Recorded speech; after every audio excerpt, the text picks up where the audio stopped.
बिस्मिल्लाहिर्रहमानिर्रहीम अल्हम्दुलिल्लाहि रब्बिल आलमीन वस्सलातु वस्सलामु अला सय्यिदिल अंबिया'i वल मुरसलीन अम्मा बअद फ़अऊज़ु बिल्लाहि मिनश शैतानिर रजीम बिस्मिल्लाहिर्रहमानिर्रहीम अस्सलातु वस्सलामु अलैका या रसूलल्लाह व अला आलिका व अस्हाबिका या हबीबल्लाह।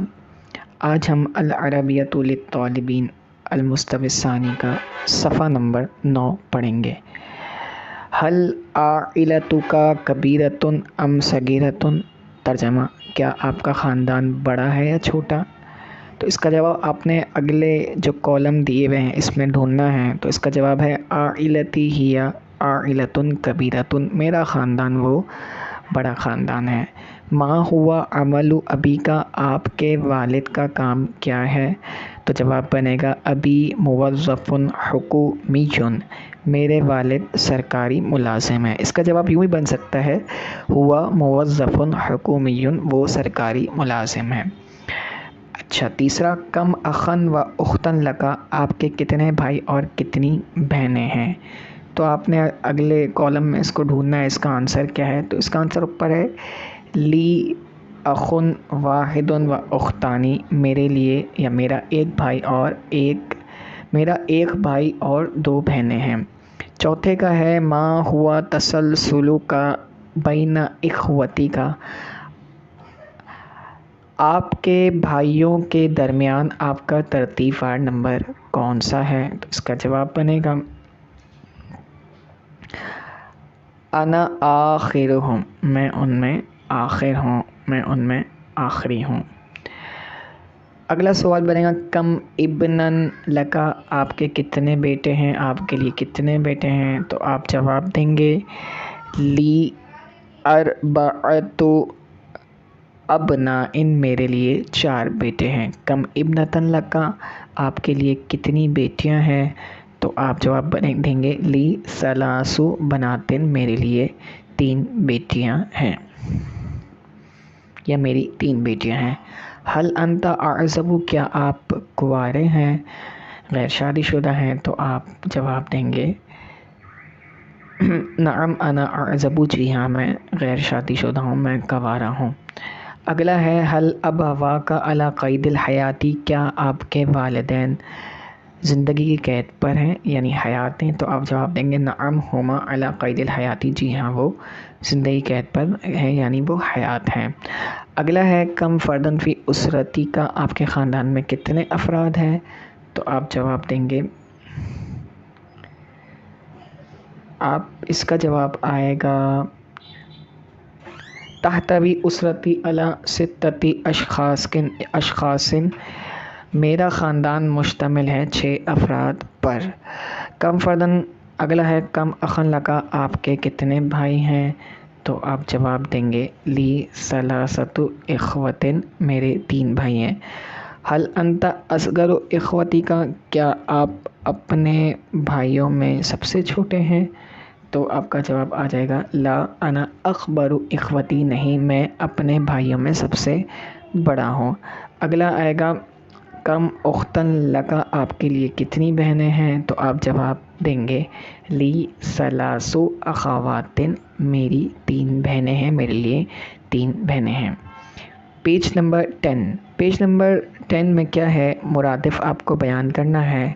मुरादिफ किसे कहते हैं, जैसे कि वालिद को हम दूसरे ज़बान में दूसरे अल्फाजों में क्या कहते हैं, बाप कहते हैं, यानी same meaning on other language या दूसरी लैंग्वेज में उसका वही मायना हो। जैसे बाप का मतलब वालिद होता है, इसी तरह बाप को वालिद कहते हैं। इसी तरह अब उनका हम दूसरे उसमें देखेंगे, दूसरी लुगत दूसरे लैंग्वेज में इसका क्या माना आता है। तो मुरादिफ अब उनका आता है वालिदुन, अब उनका मुरादिफ आता है वालिदुन। इसी तरह उम्मुन का यानी वालदा का मुरादिफ आता है वालिदतुन। मुरादिफ इब्नुन, इब्न कहते हैं बेटे को, बेटे का मुरादिफ आएगा वलद, वलद हम कहते हैं अरबी में बेटे को, इब्न भी कहते हैं बेटे को। मुरादिफ इब्नतिन, बेटी का मुरादिफ क्या होगा। तो बेटी का मुरादिफ आ जाएगा अल उनसा मिनल औलाद, यानी औलाद में से लड़की। मुरादिफ़ु अखिन मुरादिफ़ु अखिन भाई का मुरादिफ़ क्या आएगा? सगा होता है ना, तो इसका आ जाएगा शकीकुन सगा। जम ओ उख्तिन, और उख्तिन कहते हैं बहन को, बहन की जमा क्या आएगी? इख्वतुन कहते हैं भाइयों को, अखवात कहते हैं बहनों को। तो ये इसका आंसर आएगा अखवात। अगला है मुरादिफ़ु आइलतिन, आइला ख़ानदान को कहते हैं। ख़ानदान का मुरादिफ़ क्या है, यानी दूसरे अल्फाजों में इसको क्या कह सकते हैं? तो हम कहेंगे उसरतुन यानी ख़ानदान। मुरादिफ़ु रब्बा मंजिलतिन, रब्बा मंजिलतिन घरेलू, मंजिल का मुरादिफ़ बैत आ जाएगा तो रब्बतु मंजिल हो जाएगा। घरेलू औरत भी कर सकते हैं, और घर की देखभाल करने वाली, घर को पालने वाली, इसका तर्जमा हो जाएगा। अच्छा, मुरादिफ़ु अम्मिन, अम कहते हैं चचा को, तो चचा कौन होता है? बाप का भाई होता है, तो इसका तर्जमा हो जाएगा अखुल अबी यानी बाप का भाई। इसके बाद जमउ सनतिन, सनतिन की जमा आती है सनावात, तो इसका आंसर हो जाएगा सनावात। मुरादिफ़ु खालिदिन, मुरादिफ़ु खालतिन, मुरादिफ़ु खालतिन, खाला जो होती है वो बहन होती है माँ की, तो इसका हो जाएगा उम्मुल उख्ती यानी उख्तुल उम्मी यानी माँ की बहन। अगला है मुरादिफ़ु जद्दिन, जद का इतलाक़ अरबी में दादा और नाना दोनों पे होता है, तो इसलिए हम इसको करेंगे। अब अबुल अब्बी, अबुल अब्बी यानी बाप का बाप का बाप, और अबुल उम्मी यानी माँ का बाप, तो दादा और नानी इसमें दोनों आ जाएंगे। अगली तमरीन किस तरह करनी है आपने?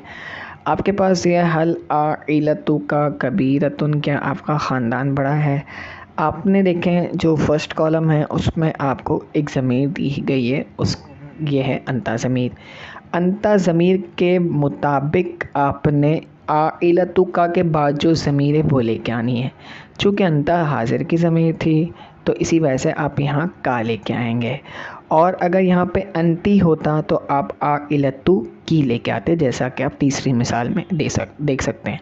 फ़र्ज़ करें यहाँ पे ना अंता है ना अंती है, कोई नाम है, तो नाम होगा तो आप क्या करेंगे? वो नाम ही ले आएंगे। अच्छा, आइलतु का आपने कुछ मिनट्स पहले ही पढ़ा कि आइलतु का जो मुरादिफ़ है वो उसरा आता है, तो कहीं इन्होंने आइला से सवाल बनाया, कहीं इन्होंने उसरा से सवाल बनाया। मकसूद आपको दोनों अल्फाज याद करवाना है और आपको अरबी के ज़्यादा अल्फाज याद करवाने, इसलिए हल इन्होंने आइलतु का भी कहा और उसरा भी कहा। अच्छा, यहाँ पे देखिए आप चाहें तो एक ही उसके 3 सवाल भी बना सकते हैं, जैसे किस तरह 3 भी नहीं 6 सवाल बना सकते हैं। हल आइलतु का कबीरतुन, हल आइलतु का सगीरतुन, हल आइलतु का मुतवस्सितुन, यानी एक ही उससे तीनों सवाल बना सकते हैं। इसी तरह चौथा सवाल क्या बनेगा? हल उसरतु का कबीरतुन, हल उसरतु का सगीरतुन, हल उसरतु का मुतवस्सितुन। इस तरह जितने चाहे सवाल बना सकते हैं, लेकिन बहरहाल यहाँ तो आपने एक ही बनाना है। प्रैक्टिस करने के लिए आप तीनों ही यूज़ करें, जितने ज़्यादा आप अल्फाज यूज़ करेंगे इंशाअल्लाह उतना आपको आसानी हो जाएगी याद करने में। एक ही बार की प्रैक्टिस से फिर अल्फाज खुद ही ज़बान से अदा होना शुरू हो जाते हैं। अच्छा, तो अब आपने ये याद रखना है, हल के जवाब में नाम आता है इसलिए इन्होंने नाम लगा दिया। अगर आपके एंड में आइलतु का हो और आइलतु की होगा तो इसका जवाब चेंज हो जाएगा आइलती से। ठीक है, आइलतु का होगा या आइलतु की होगा तो इसका जवाब हो जाएगा चेंज आइलती। और कबीरतुन, सगीरतुन और मुतवस्सितुन अपनी जगह वैसे का वैसे ही रहेगा। फिर से सुन लीजिए, देखिए अगर सबसे जो पहला कॉलम है जिसमें अंता, अंती वगैरह है, खालिद, अंतुम आगे भी आएगा, तो उसको देखते हुए आपने आइलतु का के बाद जो ज़मीर है वो का बनेगी, की बनेगी, कुमा बनेगी। ये जो चेंज होगी ये अंता, अंती के मुताबिक होगी, यानी जो फर्स्ट कॉलम में ज़मीर है उसके मुताबिक जो आइलतु का के बाद जो ज़मीर आएगी, आइलतु के बाद जो ज़मीर आएगी वो चेंज होगी। ठीक है, जैसे यहाँ अंता था तो आइलतु का आ गया, अगर अंतुमा होता तो आइलकुमा हो जाता, आइलतु कुमा हो जाता, अगर अंतुम होता तो आइलतु कम हो जाता। इस तरह ये पूरा होगा। चलें आगे देखते हैं हम क्या है, और जवाब में क्या होगा। अगर आइलतु का और आइलतु की है तो जवाब हो जाएगा आइलती से हो जाएगा। और इसके अलावा अगर हाजिर की 4 ज़मीरें जैसे आइलतु कुमा, आइलतु कुम, आइलतु कुन्ना, ये 3 ज़मीरें तो आइलतु ना से जवाब आएगा। हल आइलतुहा कबीरुन, क्या आपका ख़ानदान बड़ा है? नाम आइलती कबीरतुन, जी हाँ मेरा ख़ानदान बड़ा है। हल उसरतु खालिदिन, क्या खालिद का ख़ानदान सगीरतुन छोटा है? नाम उसरतुहु सगीरतुन। अच्छा, यहाँ पे जब भी नाम आएगा, जैसे उसरत के बाद खालिद का नाम आ गया, तो आपने उसरतुहु करना है, और चाहे तो उसरतु खालिद भी कर सकते हैं। और अगर मुअन्नस का नाम आएगा तो आपने उसरतुहा करना होगा इसका, ठीक है। हल आइलतु सगीरतुन, क्या उसका ख़ानदान, सॉरी, नाम उसरतुहु सगीरतुन, जी हाँ उसका ख़ानदान छोटा है। हल आइलतु की मुतवस्सिततुन, क्या आपका ख़ानदान दरमियाना है? नाम आइलती मुतवस्सिततुन, जी हाँ मेरा ख़ानदान दरमियाना है। अगला आपको बताया था अंतुमा, अंता और अंती होगा तो आइलतु का और आइलतु की हो जाएगा। अंतुमा में होगा तो उसी के मुताबिक ज़मीर लेके आएंगे, इसलिए आइलतु कुमा आ गया। हाजिर की थी, हाजिर की ज़मीर लेके आएंगे। हल आइलतु कुमा कबीरतुन, नाम आइलतु ना कबीरतुन। आपको मैंने शुरू में ही रूल बता दिया कि कुमा, कुम और कुन्ना का जवाब आ जाएगा ना से, यानी अगर आइलतु कुमा था, आइलतु कुम था, आइलतु कुन्ना था, तो जवाब हो जाएगा आइलतु ना, आइलतु ना, आइलतु ना, ठीक है। और अगर का और की थी, आइलतु का और आइलतु की, तो इसका जवाब हो जाएगा आइलती से। बाकी नाम और कबीरा तो आपको इस्तेमाल करना आता ही होगा। अंतुमा आइलतु कुमा से चेंज हो गया, अंतुम आइलतु कुम से हो गया, अंतुन्ना आइलतु कुन्ना से हो गया, और फिर इसी तरह हम सारी तमरीन करेंगे। अच्छा, हुआ का क्या किस तरह करेंगे भाई? हुआ में हम इस तरह करेंगे, हल आइलतु हुआ की जगह हम लेके आएंगे हु ज़मीर, आइलतु हु। हिया की जगह लेके आएंगे आइलतु हा, और बाकी हुमा वगैरह वो वैसी की वैसी रहेंगी, हुमा हुम और हुन्ना ये वैसी की वैसी रहेंगी, जैसे कि नीचे मैं आपके सामने स्क्रीन चलाता हूँ, आप देखें किस तरह इसमें की गई है, इन्होंने की है। हल आइलतु कबीरतुन, क्या उसका ख़ानदान बड़ा है? नाम आइलतुहु कबीरतुन, जी हाँ उसका ख़ानदान बड़ा है। हल आइलतुहा सगीरतुन, क्या उसका ख़ानदान छोटा है? नाम आइलतुहा सगीरतुन, जी हाँ उसका ख़ानदान छोटा है। हल आइलतुहुमा मुतवस्सितुन, क्या उन दोनों का ख़ानदान दरमियाना है? नाम आइलतुहुमा, यहाँ पे हम लिखा है, हम नहीं, गलती है। हल आइलतुहुमा मुतवस्सिततुन, जी हाँ उन दोनों का ख़ानदान दरमियाना है। हल आइलतुहुम कबीरतुन, क्या उन सब का ख़ानदान बड़ा है? क्या उन सब का ख़ानदान बड़ा है? तो जवाब बनेगा नाम आइलतुहुम कबीरतुन, जी हाँ उन सब का ख़ानदान बड़ा है। हल आइलतुहुन्ना सगीरतुन, क्या उन सब औरतों का ख़ानदान छोटा है? नाम आइलतुहुन्ना सगीरतुन, जी हाँ उन सब औरतों का ख़ानदान छोटा है। हल आइलतु फ़ातिमती, क्या फ़ातिमा का ख़ानदान दरमियाना है? मुतवस्सितुन दरमियाना है, मुतवस्सिततुन दरमियाना है, जवाब बनेगा नाम आइलतु हा है। आइलतु हा भी कर सकते हैं और आइलतु फ़ातिमा भी कर सकते हैं, दोनों ठीक है। अगर हा ज़मीर लेके आएंगे तो जी हाँ उसका ख़ानदान दरमियाना है, और अगर आप लेके आएंगे आइलतु फ़ातिमा तो फिर फ़ातिमा से तर्जमा करेंगे, जी हाँ फ़ातिमा का ख़ानदान दरमियाना है। उम्मीद है ये तमरीन आपको समझ आ गई होगी। इंशाअल्लाह अज़्ज़ व जल अगली वीडियो के अंदर मज़ीद तमरीनें अपलोड की जाएंगी। सल्लल्लाहु अलल हबीब सल्लल्लाहु तआला अला मुहम्मद सल्लल्लाहु तआला अलैहि वसल्लम।